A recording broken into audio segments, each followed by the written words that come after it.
dystopian stuff happening. Cisgender this, cisgender that. Meanwhile, Democrats went too far with this. hello everybody, welcome to another week of the Beyond Parody podcast. We have a very special podcast today because we have our editorial staff on the podcast. We're not normally supposed to show these people on camera. Their identities are very secret, except they were doxxed a year or two ago, right? That's true. But here they are. We have Drew Glover. Say hi, Drew. Hello. We have Taylor Sellnow. What's up, everybody? Sellnow, bye later. And then we have There you go. Joel Abbott. That's me. Welcome, guys. So for people who don't know, usually we have Robin and Travis on here. Joel's also on here quite a bit. And those are Babylon Bee writers and editors. But the Not the Bee staff is actually made up of primarily you guys as editors. And so this is the actual face of Not the Bee. So welcome here. Drew, tell us a little about yourself, how long you've been with Not the Bee, and what do you do on a day-to-day basis? So I've actually been with Not the Bee from day one of Not the Bee. I started out as a part-timer. I was following Adam and the Babylon Bee and Discern. And on Discern, he posted about starting this site and mentioned on his podcast that y'all might need writers. And so just on a hair, I just, submitted something and then got hired part-time and worked with y'all part-time for a year and a half and then pushed to come on full-time. My previous job, I was leaving because of COVID regulations and stuff like that. And so I pushed y'all and y'all brought me on full time. So I've been here full time since the beginning of 2022. Yeah. And Drew is our DEI hire. We needed to have somebody with a good, like, real Southern accent. So That's right. that was, Yeah. yeah. We Now need a we also representation. all the time. Yeah, representation is important. Joel, I thought you were going to say we needed someone with a real beard. That's true as well. Savage. Sorry, bro. Savage. You guys I have have to great grow beards, it by the out. way. Mine is like very spotty right now. I don't know. Maybe it's this lighting. I'm not sure. Joel, yours is looking nice and healthy. I'm still Wow, working. Thank you. Still working on mine. Taylor, when did you come on board? What's your story? I actually was lucky enough to be there in 2020 with the Babylon Bee when Adam Ford, and you were there too, Dan, told us, hey, we're starting a new website. That's right. When And- we were at the retreat that we had for the Babylon Bee is kind of the exact same time that we launched, or we're launching Not the Bee. So you were there physically, I think, right? When we were kind of launching it, right? Yep, got to meet Adam Ford for the first time, and Yeah. we were all following all the COVID rules very strictly when we were at Florida Resort. That was But yeah, I actually have the email I got from the Babylon Bee in 2019. Mhm. I submitted a bunch of articles, and here's what they wrote to me. We get many, many submissions, and very few people end up becoming contributors, so don't feel bad. We encourage you to keep trying. You could take some time, rethink your life, furiously write an inspiring montage while Eye of the Tiger plays in the background, and submit again. But you got brought on by Babylon Bee, so I don't know. Why is that a rejection letter? They told me that they always just hit the reject button, and then they went back over it, and we're like, oh, whoops, we gotta bring this guy on. So that was fun, but I ran out of jokes. Fortunately, though, you guys were here with not. Yeah, me. we were here. We take in all the rejects. Yeah. Yeah, so Taylor and Drew help us run the site from day to day, week to week, as the crazy news cycle ramps up. Right now, we've got one of the crazier news cycles. We've got the Iran, whatever we want to call it, conflict, international conflict. War, not war.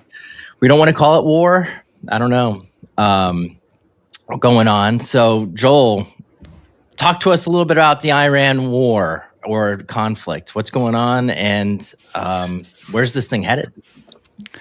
Well, there's a lot of bombs dropping pretty much every hour. It's kind of hard for us because we don't really cover, our thing is not covering just the day-to-day, minute-to-minute operations, diving down into the minutia. We're looking for things that are kind of odd or strange or out of the norm, or just kind of like, wow, that was crazy. So when Israel, when was it? On Tuesday, they had a meeting. They had a meeting of all the mullahs to choose a new supreme leader, and they were all in one building together. And then Israel just decided to bomb them while they were choosing like the new pope. And so, I saw the Babylon Bee made jokes about it. We had to get that story. Yeah, I mean, I don't know. I mean, I'm not a foreign policy expert. I lived over in Jordan for a summer. I have taught Saudi students. I've been very involved in that area of the world, speak some Arabic. And I can say that a lot of people really do not like Iran. I think that's what a lot of Americans don't understand. Like they'll equate like Rashida Tlaib here in Michigan.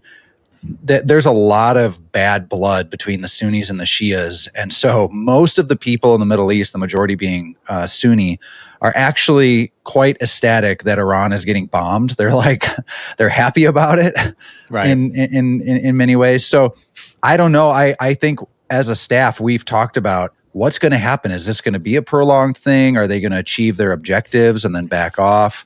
But as of today, we are still just dropping bombs, basically. Yeah. And we are, there's all these discussions on Twitter about, or X or whatever you want to call it, about us using up all of our munitions and stuff like that. And Iran, I mean, when you look at the rate that Iran is firing ballistic missiles, it's gone down exponentially since the first day, right? So if there's anybody that's running out of weaponry, it's Iran. But it's crazy the way that the conflict just brings out people's, I don't want to, I guess hypocrisies. I don't know. You got people who are all over the place. I think Bill Kristol was on X a month ago talking about how we needed to take over the Iran regime. And then all of a sudden we actually go and do it. Now all of a sudden he's anti-war and all this other stuff. You got all these different factions fighting online right now. And you got the factions that are saying that, of course, the Babylon Bee loves this because we are pro-Israel and we want everything that Israel does, like we support everything that Israel does, which is completely not the case at all. But I don't like war at all. But do you guys think that this is a justified conflict? And do you think that there's some sort of end goal besides just simply taking over the oil reserves? Like, what's the end goal of this whole thing? It sounds to me like Iranian people are kind of happy. I'm not like an expert or anything, but yeah, they're pretty pumped. Do you think it's actually about that, though? I mean, do you think that it's about getting rid of somebody just because they're an evil tyrant? Or do you think that the United States wanted to control 80% of oil? There's always something. Do you want the regular conspiracy theories or do you want the fun conspiracy fun ones, man. That's what we're here for, right? Well, for the regular conspiracy theory, I think you have to think about China. And you just have to think about Iran's relationship with China. And so why did we go after Maduro? It's for all that oil.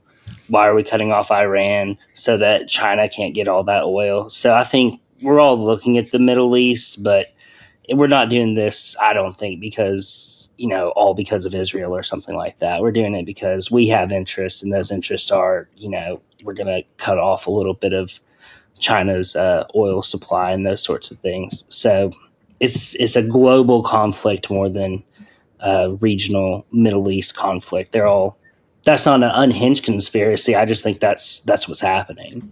Right. And as we as one news story kind of dominates the news cycle, Not the Bee is not a traditional news agency, right? Like we're trying to find other things. We're trying to find comedy really in the world. We're trying to find things that are beyond parody. What are some of our favorite stories that have happened in the past week or so that aren't Iran related? I mean, what's going on in the world otherwise? You guys, you didn't have to have this prepared. I can go and look at our trending articles. Yeah, I'm looking at it now. I mean, our top article was about the ammo running out. That's the one that the Sky News had this report about how the U.S. is burning through ammo and its enemies will be taking notice, and people were just raking them over the coals in the comments. That was hilarious. But we have like a lot of random stuff. A lot of people will talk to me and go, you guys seem like you rail a lot on politics and theology. And I go, well, that's where most of the crazy is. But that doesn't mean there isn't weird stuff happening. We had a story today. This week is 150 years. It's the 150th anniversary since it rained meat in Kentucky. That's a really random story. You see that. That's out there. We have like congressmen that are schooling. There's a female pastor from Minnesota schooling her about what the Bible says about charity, parable of the talents, Yeah, I and saw things like that. That was pretty. That was pretty damning, I would say. Yeah, that whole thing. You know, we've got random stories like Taylor found one. I think it was you yesterday. There's an opera singer that sells cars. Just like totally like random those stuff stories. sometimes. Yeah, Those they're fun. Yeah. You know, that guy gets more clicks from us and everybody laughs too. So like everybody wins. Well, we had one story that went viral in the past week, which was about a letter that we received at the office from a woman named Karen. And this Not is actually satire. This is not satire. This is real. Let me share a picture. I got to zoom in on it. Let me share this picture real quick so you guys can see the actual letter. We actually made an article about this. Okay, so I'll narrate. It says, please stop using the word Karen to describe women whose bad public behavior is recorded. You are insulting a generation of women named Karen. Use the word. You can bleep this, I guess. B, because it's used so much. Use the word bitch. That is what you mean. So have the backbone to say bitch. A woman with an opinion is not a bitch, but a woman who treats others disrespectfully deserves the title. Respectfully submitted, bitch. I mean, Karen. The irony here is not lost on me. I mean, it's like her name is Karen, and she's sending the most Karen letter of all time to our office. This is absolutely insane. I still wonder if it was a troll. I mean, it's part of me goes, okay, somebody had to have done that. I don't think so either. But you're right. There are people that would do that out there. And that in this job, I've learned that a lot of things our whole thing is stuff that you think is satire, but isn't. And I've been doing this now for years, and I can tell you most of the time it's not actually satire. No, it's not. And you know what? We get complaints about this too. And listen, we have subscribers who are named Karen, and we've had some of them get mad. But like my response to that is just get over it. It's a stupid joke. We're not literally saying that because your name is Karen, you're an awful person, but your response to it makes you fulfill the stereotype. Yes. You fulfilled the prophecy. Yeah, you're fulfilling the prophecy by being offended by it. As someone who is not named Karen, I really can't speak on how it feels to be the word Karen used. Let's do a test. Let's call Taylor Karen for the rest of the episode and see how he feels at the end. Yeah, I mean, never do that to you, Taylor. It has to be real. I think it's definitely real, but it launches into another funny thing that came out this week, which I don't know if this is real, but there's apparently a Karen video game, or at least somebody made a trailer for a fake Karen video game. And I got to show it to you guys because it's hilarious. If this came out and was real, it would, it'd be a nice little fun, distracting video game for a little while, but it is brilliant. Regardless of whether or not it's just a fake trailer or not. This is great. You guys see it? Yeah. Is it up? Okay. Mm-hmm. Sorry, we're all out of half and half. We can only do an exchange. No, breadsticks are extra. I'm sorry, ma'am. That's our policy. Look at her haircut.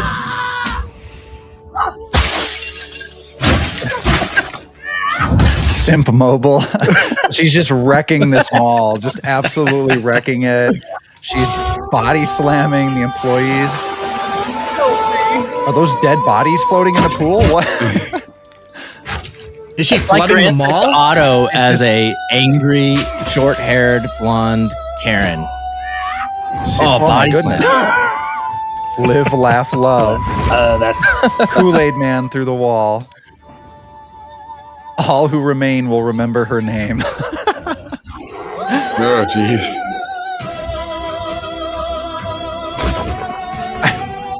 Wish list now. Does it list a developer?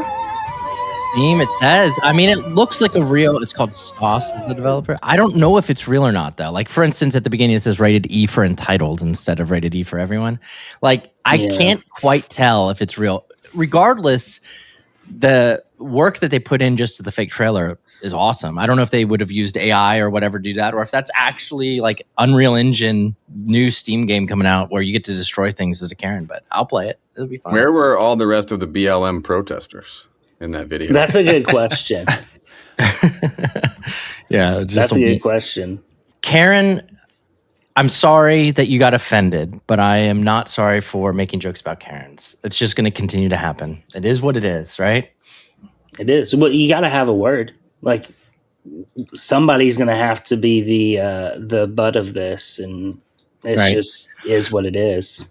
Otherwise, we'd just be talking about that haircut. But for some reason, women still choose to have that haircut, that little half over haircut. What was the lady's name that had 8 kids or whatever? The sextuplets. The John and Robin Kate plus 8. John and Kate plus 8. That was it. Yeah. John and Kate plus 8. Oh my gosh, she is the original Karen. Let me bring her up. Kate. What is her? John and Kate. Look at this. I think I can picture it. Oh my gosh, she looks too happy in this one, I guess. But Yeah.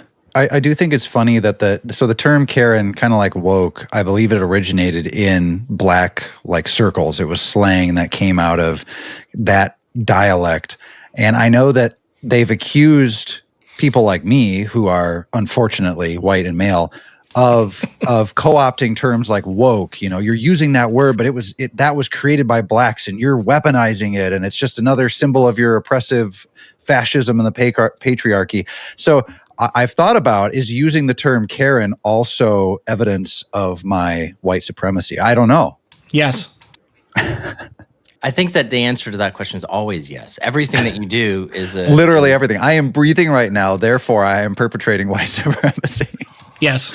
There was something went viral this week about that, about something else that was white supremacist. Oh, drinking whole milk. Yep. Drinking whole milk is white It's a dog whistle. We covered that on the site, so that was fun. Right. It's because it's white. Is that an RFK thing? It was RFK, yeah. The whole who was it? One of us wrote the story, didn't we? I think. Well, there was the Mike Tyson was drinking whole milk, right? Yeah, there was Mike Tyson. Then there was a Democrat candidate, I think, who was, or someone like, I want to say Nevada, like down out that way. There was we ran an article where she was specifically talking about yes, I do whole milk being a dog whistle. Portland Congresswoman says promoting whole milk is white supremacy dog whistle. Oh, yes, we should have just guessed Portland. We should have just guessed Portland. Yeah, I don't know why I was thinking New Mexico or Nevada or something. But If it was milk of color, like chocolate milk or strawberry milk, would that be okay?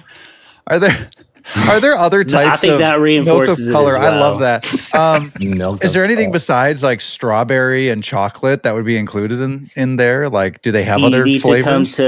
You need to come to Tennessee, Joel. Horchata We have Mr. B may know. I don't know if it's in your area of Tennessee, but there's a gas station called Weigel's, and they do seasonal milk, and so there's a new milk every month. So there's like orange creamsicle milk. So Tennessee has the most diverse milk offerings in America. Wow, it's truly an inclusive place. Yeah, there's s'mores milk. There's orange creamsicle milk. Oh my goodness! There's like blueberry? autumn harvest milk, blueberry. They have every month. There's a new milk, or different milks of color, I suppose. Milks. Speaking of white privilege and white supremacy, there are actually two major pieces of news coming from the Senate primaries and the House primaries in Texas this week, right? First of all, we had Jasmine Crockett lose in her primary. And now she's blaming it on white people and Republicans for some reason, even though it was a Democratic primary, right? So she said the Republicans cheated somehow for her to not be on the Senate ticket, right? But this they cheated to get the candidate that would be harder to beat. Yeah. Bold strategy. It is a bold strategy. She can't even win her primaries these days now, and she's the harder candidate to beat. Meanwhile, the guy who did win, I had never even really heard of this guy up until last week. But James, I think his last name is pronounced Talarico. I don't know, and I honestly do not care if I'm pronouncing that right. This guy is a nut. Have you guys seen this guy, James Talarico? Yeah, he's been on the radar. Have we done an article on this guy yet? And like a full we did profile? This morning. Drew's done a couple, and we ran one just this morning. But he is basically like Pete Buttigieg or Beto O'Rourke, but he's got this extra veneer of Bible on top. But it's like the worst biblical understanding. Like he's exceedingly dumb. He does not understand the Bible, but he sounds kind of smart. So there's just people like clapping seals out there like, yes, God is non-binary. It's so beautiful. He's every the one who suggested that abortion is okay because the angel asked for Mary's consent, right? Yep. Right. Because he asked for her consent, that must mean that you cannot consent, which means that you can kill your babies. I guess that's what his logic flow is on that, I guess. Which isn't even actually in the story. He even made up that part. So yeah, he's got no actual biblical knowledge, and he says some of the craziest things. And he's talking about how he's going to get framed as a radical leftist, but meanwhile he's saying stuff like this. Let's watch a couple little clips here of him just saying stuff, and then you guys decide whether or not he's being framed as a radical leftist or if he just is one. Here we go. Poverty is violence. Pollution is violence. And yes, prison is violence. Dismantle this system of violence, build something new, something better, something rooted in love. Oh my God. It's hard to imagine a world without prisons, but it's also hard to imagine a world without telegrams and cassette tapes. Oh my God. That's an equivalent thing. It was hard to imagine a world without telegrams and cassette tapes. That's why we got rid of telegrams and cassette tapes, because of cassette tapes are violence. Cassette tapes. Just because it's hard to imagine doesn't mean you shouldn't. Oh, I am imagining a world without prison, and it is not a pretty sight. When you get your theology from John Lennon, like that. That is basically all that it is just the John Lennon theology. Now let's listen to this one. This one is maybe even more shocking, I guess. I don't know where he was. This isn't obviously Capitol Hill, but he was on a committee for public education. And he starts talking about modern science. I don't know what this guy supposedly knows about modern science or what his background is, but he makes a pretty ridiculous claim here. Let's watch this one. I want us all to be aware of is that modern science obviously recognizes that there are many more than 2 biological sexes. In fact, there are 6, which honestly, Representative Hefner surprised me too. Surprised. What? Where does he come up with that? I've never heard anybody else say that before. It's just established. Did he name them? No. Yeah, what are the other 4? He doesn't name them. He doesn't say anything else about it. He just simply says, we all know that there's many more than 2 biological sexes. That is absolutely not the case. The only 2 accepted biological sexes are male and female. And then he actually comes up with a number of 6. He just pulls it out of a hat. This reminds me of a sermon I just listened to where it was talking about how Jesus spoke with authority and how that always amazed people. And it was just because in the rabbinic tradition, you'd always cite who you were, like Rabbi so-and-so said this. And there was this long chain of quoting various religious experts. But the pastor pointed out, here in America, we don't do any works cited. We're just like, science, the experts. And you just throw something out there and then a bunch of people believe it. What are the 6? I guess it came from. Yeah, where do you get 6? I guess it came from Fauci, since he is the science. Yeah, I mean, we should email Dr. Fauci and ask him. At least it wasn't tell like us what the other 4 genders are. I thought that he was doing what they talk about with conflating gender and sex, right? Where he was saying biological sex and just using it as a placeholder for gender. But then he says 6. Whereas with the genders, they're talking about there's 249 or something like that now, or infinity. something. Oh, okay. Yeah. Yeah. It gets confusing, I think, on purpose. How would we classify a hermaphrodite? Is that the 3rd gender? Well, that's the thing, is they would throw some of that, what they call intersex and other, they look at genetic abnormalities and then they say, well, this is actually a distinct category that's separate from male or female. And they like to play those games. Yeah, but it's stupid. Yeah, why? It is exactly. stupid. Because if you drill into the actual genetics on it, yes, it's stupid. There's 2 sexes. That's it. Don't say drill into the sexes. He's going to have to cut that, yeah. You know, I'm not cutting it.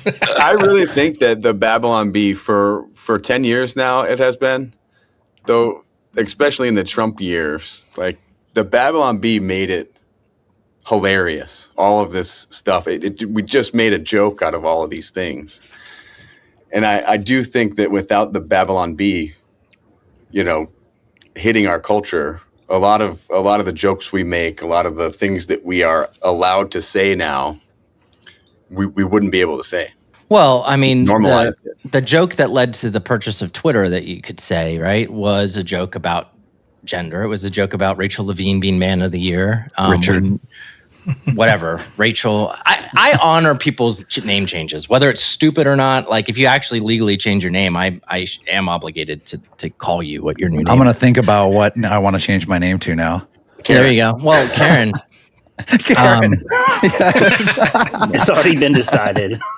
Rachel Levine, which you can call Richard Levine if you want to. You know, we made the joke about Man of the Year. Time, I think, made Rachel Levine Woman of the Year or whatever. So it was just a response to that. So it was that joke that got us banned on Twitter. It was that joke. It was us getting banned on Twitter that led to Elon calling Kyle and kind of saying, what should we do? And Kyle, you know, suggesting maybe he does buy it to free us. And then he did. And then it's like, so a lot of this downstream freedom of speech that we're feeling right now, at least in the United States, is a result of jokes that the Babylon Bee made about gender. I'm willing to make those jokes when nobody else was.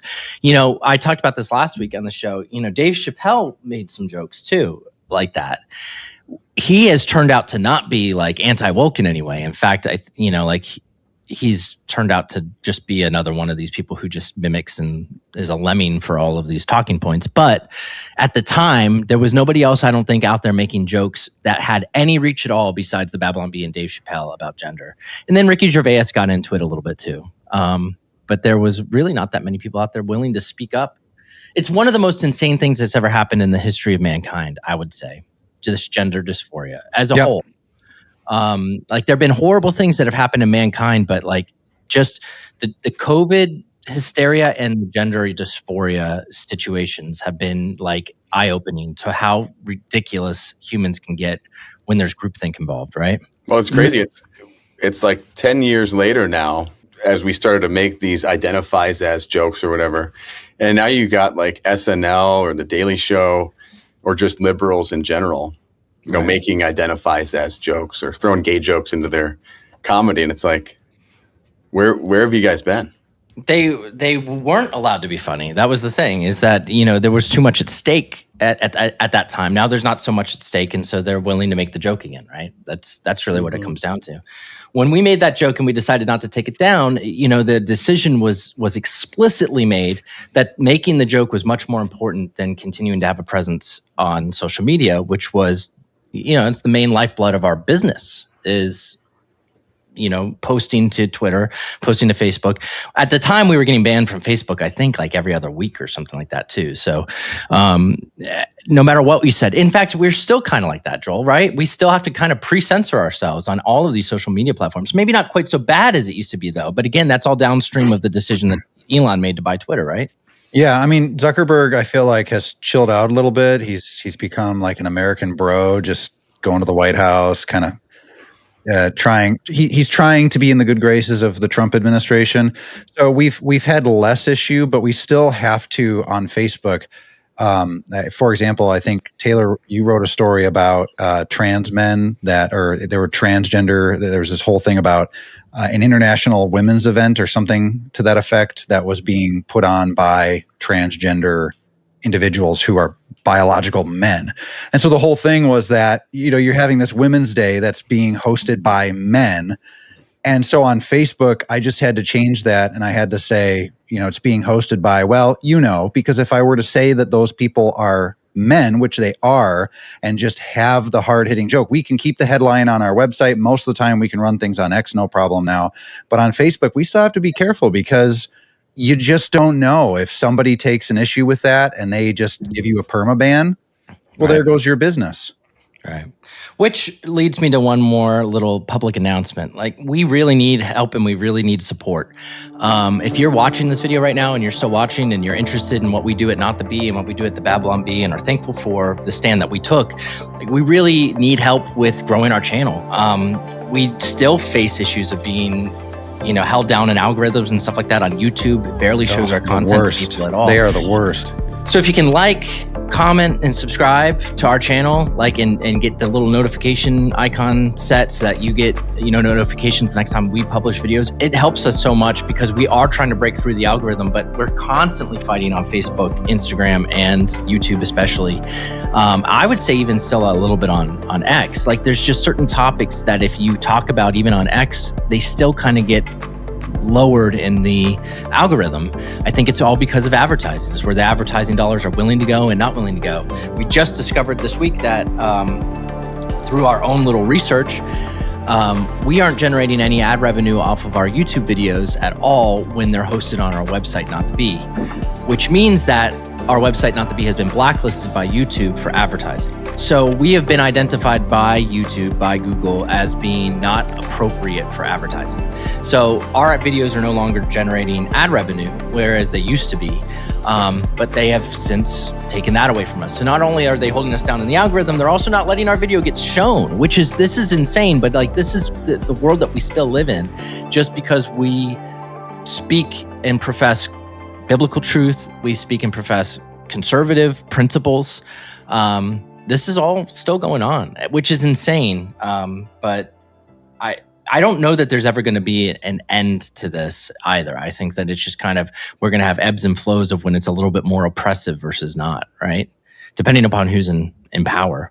Woke is like the bad guy in the movies. It's just never actually dead. Yeah, it's always under the surface, and a lot of people get really excited that, hey, this is gone. But until there's massive, you're talking about theological revival on a mass scale, a lot of that programming, it's in there. And I think even if you get rid of the worst of it, it's going to pop up in new forms. And especially if people feel like you were saying, Dan, the incentive structure has changed. So now people are willing to make jokes again that are actually funny against, other protected groups that were protected under woke. And but if the wokies get back into power, that's going to shift again. And so it is very interesting. Well, I don't think it will just shift again. I think it will be more. It's going to get more and more violent as it shifts right and then shifts left and then shifts right until eventually whoever happens to be in power at the last time that the power shift happens will have some sort of tyrannical rule where either all of this stuff is stripped away and kind of a new dialogue is started where freedom of speech reigns supreme again, or complete tyranny of speech happens, which I think that the latter is much more likely than the former. Very much I think more likely. That's where this is all headed. And if you look at the Bible and you believe in the book of Revelation and what it says, and you kind of look at where this is all headed, right? It only makes sense that latter situation is where the world is headed. The world is headed not towards more spiritual revival in the long term. It's headed more towards oppression of Christian voices, persecution of Christians, and oppression of freedom of speech, because where freedom of speech flourishes, you don't get oppression of Christians, right? Like, it doesn't happen. They don't go hand in hand. But oppression, like when you look at targeting of Jews or targeting of Christians or anything like that, it's regimes that suppress speech that are typically responsible for the most violence. There's a post-mill listener out there throwing something at their screen right now. No, you're talking, the eschatology, talking about the end times and everything. Yeah, it is. And I think that's kind of what we're caught in this tension, because there are people that are like, all right, the world is getting worse, but what do we do in order to share the gospel? And then there are people that are like, no, like this can, the interpretation of the end times, the Christ kingdom is coming. There's every reason to be optimistic. There's a lot within there, but certainly Satan is working overtime. It doesn't matter even what your interpretation of the end times is. There's going to be going through worse before it gets better, no matter what. Yeah, and Jesus says that, yeah. And I don't think that we've gotten to the worst of the worst yet. Like, as bad as life is for a lot of Christians, and there are a lot of Christians, for instance, in Africa right now that are having a really tough time that nobody seems to be talking about or caring about in the media, even though they are actually truly oppressed people that are actually being killed for their beliefs, right? There was just a big like mass killing in, what was it, South Sudan. It was a blip. It was a little tiny blip in the news cycle. It doesn't get any notice at all. But like that's real persecution for being a Christian, right? And we feel like we feel persecution as Christians in the United States or in Canada or in the UK or whatever. But like we really haven't felt it yet. Like we haven't really gone through what the true martyrs for the cause have gone through. And there are people in the world right now that are going through that. So I'm not trying to be too bleak, but there's a feeling that I have that none of this is going to get better. So anyway, long story short, coming back to the beginning, subscribe to our YouTube before it's all over. Yeah. While you still have a chance to help us in the algorithm for this brief period of time before everything goes to heck.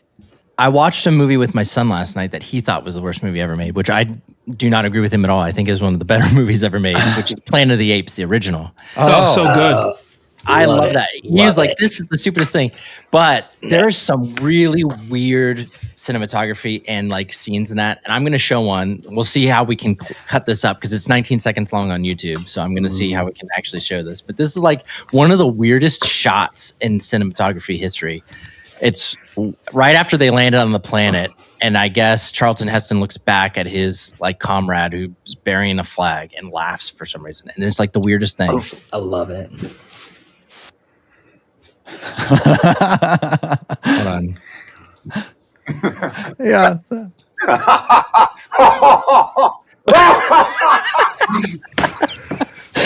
Like, what is that? What is that? I love that, meme. I love it too.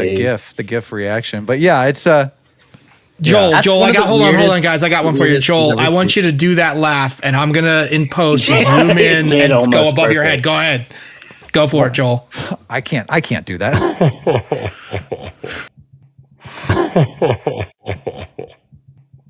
I can't do that. No.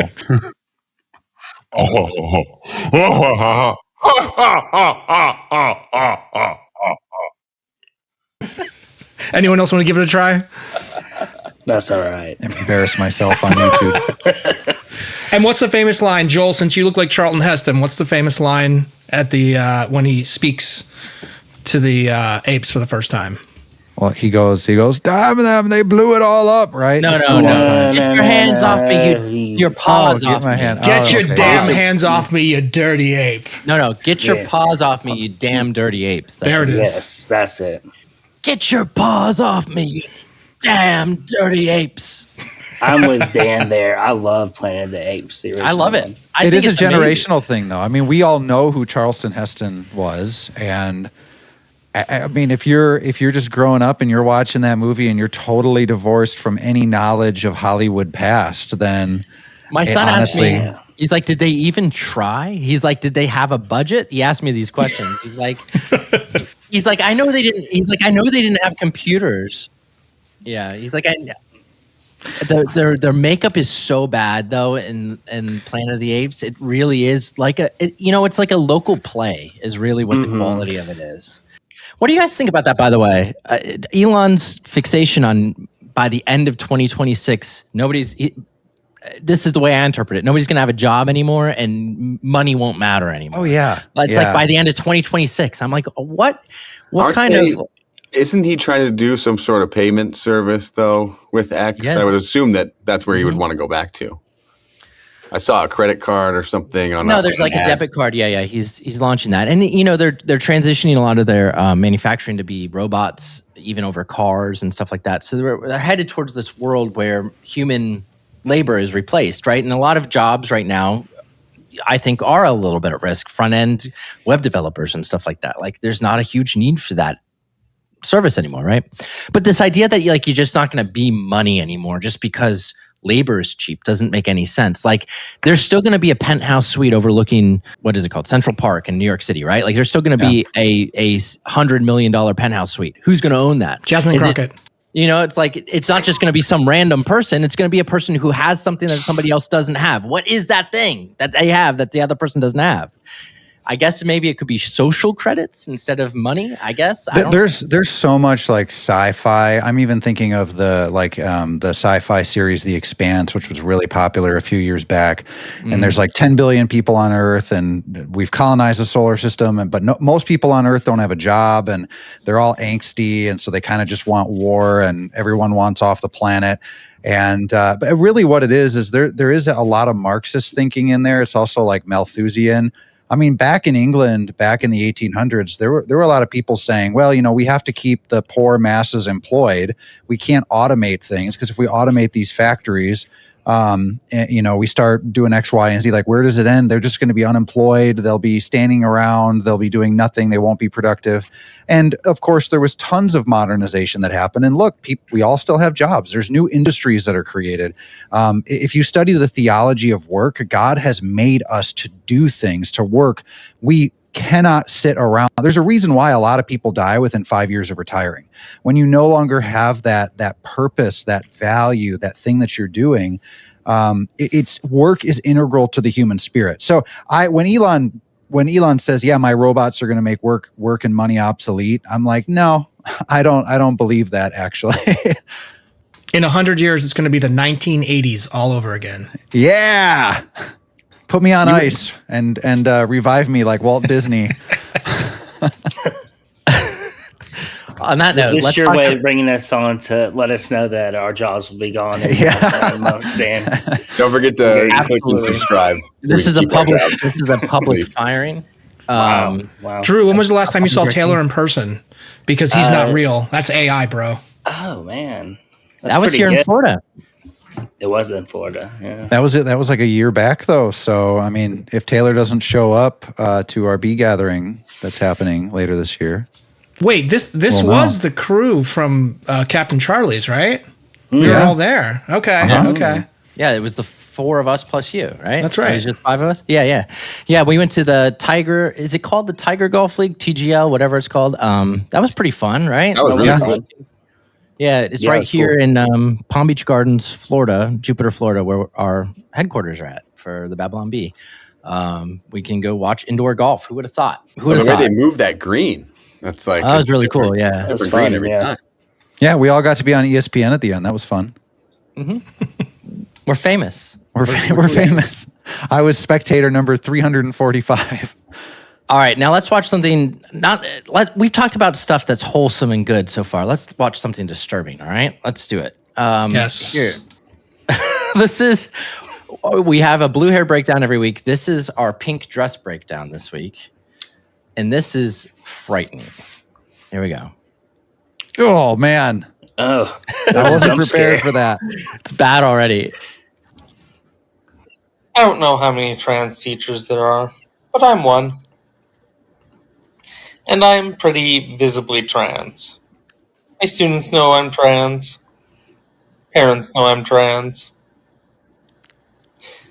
I put my pronouns in my email signature. She, her, they, them, it, its, em. I have all those pronouns. And I'm worried that I'll get too many complaints. And the school division will get sick of me. How is this person a teacher? Like, what is happening? If you're listening on audio, this is a very burly individual in a pink dress with a beard and a deep voice and dark hair with blonde highlights kind of going off the side of the head there. This is who, if this is real, if your kids were in that classroom and you did not pull them immediately out of that classroom on the very first hour of the first day, you were a bad parent. I'm worried that there will be a don't say gay bill, and then what happens to me because my face says gay every day. This is more than gay. Can't hide the fact that I'm trans.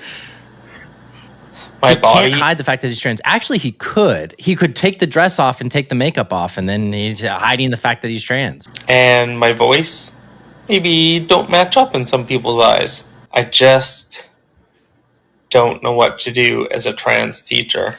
Oh my gosh. All right. I had enough of that. I can't watch any more of that. Dan, I'm depressed. I'm just going to get off this podcast and I don't know, take a long walk in the woods. Could you imagine if that was your kid's teacher? Like, I mean, what would your recourse be? Like, I mean, can you demand in public schools to have your kid moved? Can you? I don't know. Are you allowed to? I don't know.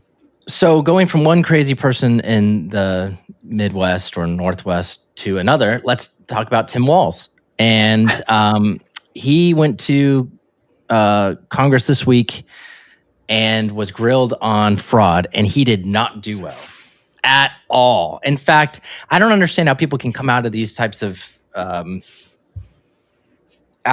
hearings and not get arrested on the spot. Like, I mean, like, he is basically admitting in this clip I'm about to show you, and it's a little long, so I'm going to actually speed it up, I think, so we can watch the whole thing. I don't know how you can get away with the things that you can get away with. The fraud itself is bad enough, but then he's basically admitting to Congress that either he's lying or he's completely incompetent, one or the other. So let's watch this line of questioning from Jim Jordan. It's absolutely astonishing what was going on in Minnesota. Don't make it too fast. It might make him sound smarter. The payments are restarted. Why didn't you tell the truth about why you restarted the payments? Well, Chairman, we did tell. Look at his hair. And Feeding Our Future grew because of the pandemic. And I didn't ask that question. I said, why didn't you tell the truth about why you restarted the payments? The payments stopped because there were concerns, obviously. It wouldn't stop the payments. Then they're restarted a month later. What was the reason for restarting the payments? My understanding was the agency believed that the court had required them to make those payments. And that was false, wasn't it? You repeated that. You said that, didn't you? You said that's why the reason. You said the reason you restarted is because the court ordered you to do so. Is that right? I don't believe that is settled yet, to the best of my knowledge. Well, I think it is, because the court did something that I don't know if I've ever seen it. They issued a statement saying you were wrong in what you were saying. This is from the court. It says, Feeding Our Future versus Minnesota Department of Education, correcting reports and statements by Governor Tim Walz concerning orders issued by the court. Here's what the judge says. Governor Tim Walz told the media that the Minnesota Department of Education attempted in payments to FOF because of possible fraud, but that Judge Guthman ordered payments to continue in April 2021.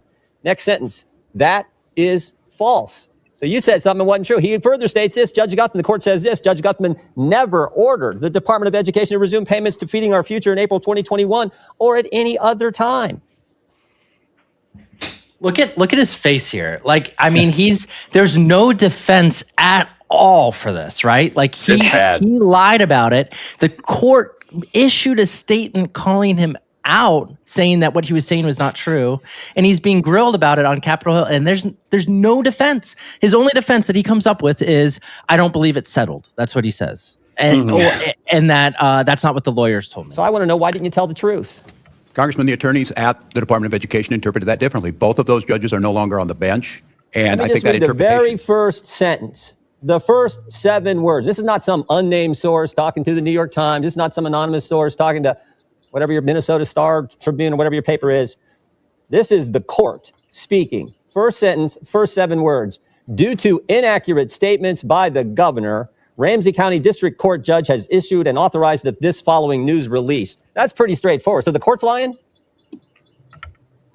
I can't tell you, Congressman, but the interpretation Somebody's lying, because you can't say the court. He can't tell him who's lying, despite the fact that he's the person who made the statement himself. This is unbelievable. But you know what? Do you guys anticipate that there's going to be any repercussions for him for the fraud? They were talking about how autism funding went from $1 million in 2017 to $354 million in 2024, all under his watch as governor. And he's the one who's overseeing these funding, increases. And now he just claims dumb. He's like, oh, I didn't realize that, right? Like, that's what he's saying. So it's either gross incompetence to a criminal degree, or it's actual criminal behavior, right? But nothing's going to happen, right? Are you guys on that boat? He's going to maybe have another hearing, and then that'll be it, and we'll all forget about it in 4 or 5 months. Nothing's going to happen to him. And I don't think that he was going to have much more of a political career, but I guess it will end his political career, right? I guess. I'd imagine he's already popular. said he's not interested in running for anything else ever again. He's taken himself out. This is a tough one because he looks so scared. He does look scared. He does look scared. But doesn't he always look like that? True. I was going to say, just talking to JD Vance made him look scared too. But sometimes you get these people up there and they come off like they know what they're talking about and they're going to get away with it. He looks like he is really in some deep trouble. He is over his head. I watch his eyes a lot because his eyes, he has a lot of very animated facial expressions. And a lot of times when people are trying to hide what they're really feeling, they will frown or they'll smile. They'll do things like that. But if you look at his eyes here are very if you just watch back that, if you watch the video, they look like daggers. It looks like he's very annoyed that he's being called out on this. And again, this man was how close to becoming the vice president of the United States? Yeah. And so you look at that and you go, there's no way, even if you say that he didn't do all the things that he's being accused of doing, and even if the courts were wrong and all the rest of it, his office is culpable for so much of this. Even if he was not the direct person, even if he had delegated that to other people, all the rest of it, the buck should stop with him. But he's not taking accountability for anything, saying, well, I didn't, as soon as I learned about this, I did X, Y, and Z. He's just like, well, the judges are no longer there and I can't tell you and I can't. And it's just trying to find some sort of a legal loophole where he can stop the line of questioning. That's all he's trying to look for. But what's crazy is that person, Tim, is much more competent than our previous vice president. I think that is as crazy as he is and as bad as he is and as corrupt as he is, he's much more with it than Kamala. Kamala wouldn't even have any idea what they're even talking about. Like, she wouldn't even be able to answer the question because she doesn't even understand the line of questioning, which is insane. And this is the best that the Democrats have to offer. And somehow they still manage to muster roughly 50% of the vote in this country, which doesn't make any sense whatsoever. I don't understand it at all. I don't know who's voting for these people. Like, I think that amongst his base, he's still very popular, I think. Like, I don't think that there's anything that he could say or do to not be popular amongst the people who voted for him and the people nationwide. If you were to ask your average Democrat whether or not they have a positive, feeling towards him, I think they would say yes. And what's up with all these, just like the guy that we brought on here earlier, who I already forgot his name, whatever his name is, the Texas Senate guy. What's with all these effeminate men? I mean, where are they even finding these guys? These guys are complete pushovers, but you got the Tim Walz, you got Beto O'Rourke, you got Pete Buttigieg, you got the other guy, the Texas Senate. It's like, where are they finding these men that have no backbone and no capability whatsoever? I don't understand it. I think, what was it? What it was Pete? Taylor did an article that made me really laugh about. Yeah, he has a beard, right? Pete Buttigieg in the Atlantic running an article about how, Pete Buttigieg has an axe for splitting wood and he's got a beard now and he lives in northern Michigan with all the other liberals in a liberal town. And so he's a real man. And I think the answer to that is that we're not the demographic they're trying to target. I think that when you look at like the CNN polls where it shows college educated women, how they've shifted like 30 points to the left, I think that explains why they're picking a certain type of man like Tim Walz. They have to find some man that can speak a little bit to those women, but they're still male. So they might attract the attention and votes of some men, right? Like they've got to be somewhere. I don't know what the future of the Democratic Party is, but if they don't cheat, and if these people actually do get sent out of the country that were voting for them previously, if any of that actually continues to happen to an extent that it actually has an effect on elections, which it should, they can't win. This is not a platform that can win without cheating. It's not. The Democrat Party is not a current platform that can win without cheating, in my personal opinion. On that note, we will go ahead and call it wraps for the week. Thank you guys for coming on the show. Thank you guys. You guys got to get back. I guess we haven't published any articles in about an hour and a half. Get to work. Get to work before AI replaces you. We really appreciate you guys. Thank you for coming on the show, for kind of putting a face with the name of the people who are publishing most of the articles on Not the Bee. The group here on screen right now is responsible for most of the content on Not the Bee, and we really appreciate your support. Like our channel, subscribe to us. If you want to, go over to Not the Bee, subscribe to us there. Any support that we can get, we really appreciate it. And thank you guys for watching, and we'll see you guys next week on Beyond Parody. Adios. Adios.